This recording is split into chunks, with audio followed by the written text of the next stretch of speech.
This job looked like it would be a thing of nightmares, with water pouring out behind the back of a kitchen unit, but it wasn't as bad as it first seemed.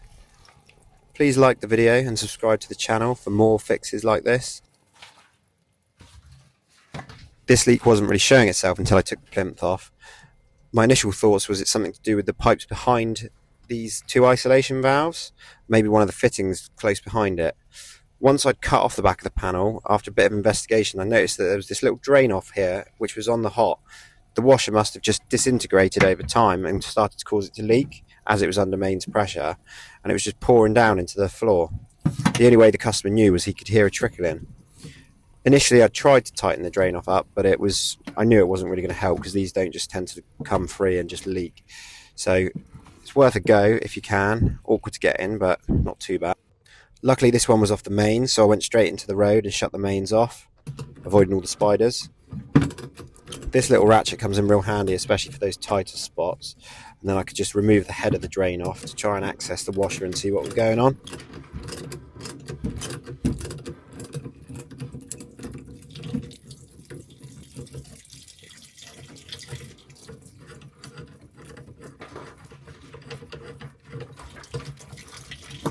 As you can see here, the washer is just completely perished. There's nothing really left on it at all.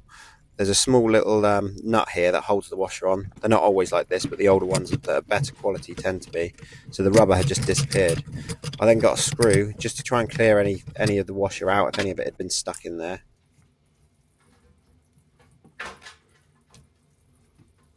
These washers cost next to nothing to buy, so you can get replacements from any plumbers merchants anywhere local.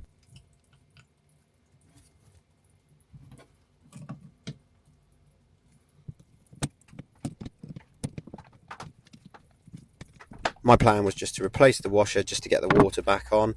Once it's got a new washer in, then they should be good for the foreseeable future.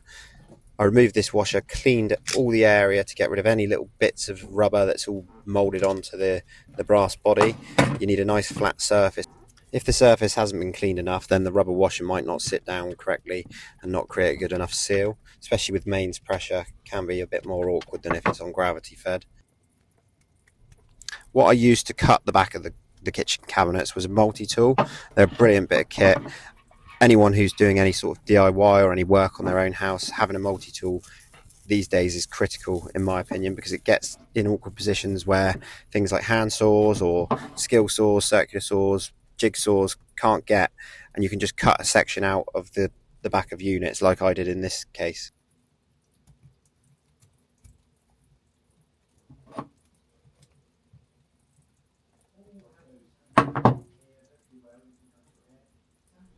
Once I was happy with the new rubber washer, the next thing to do was just wind it back into the drain off and close it all up and get the water back on for the customer.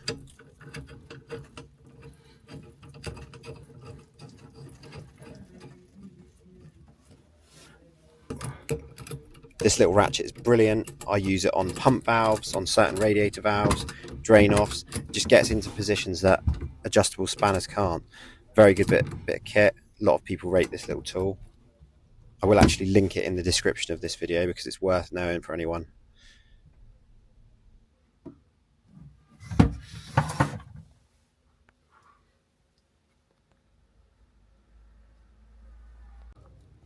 Get the water back on and then sprint into the house as fast as you can, which is normally what I do. No matter how many times you shut off the water, it never gets any easier turning it back on because there's always a worry that something might be leaking. Then I just placed everything back in. Let me know in the comments what you think, if you try this yourself or if you call in the pros for it.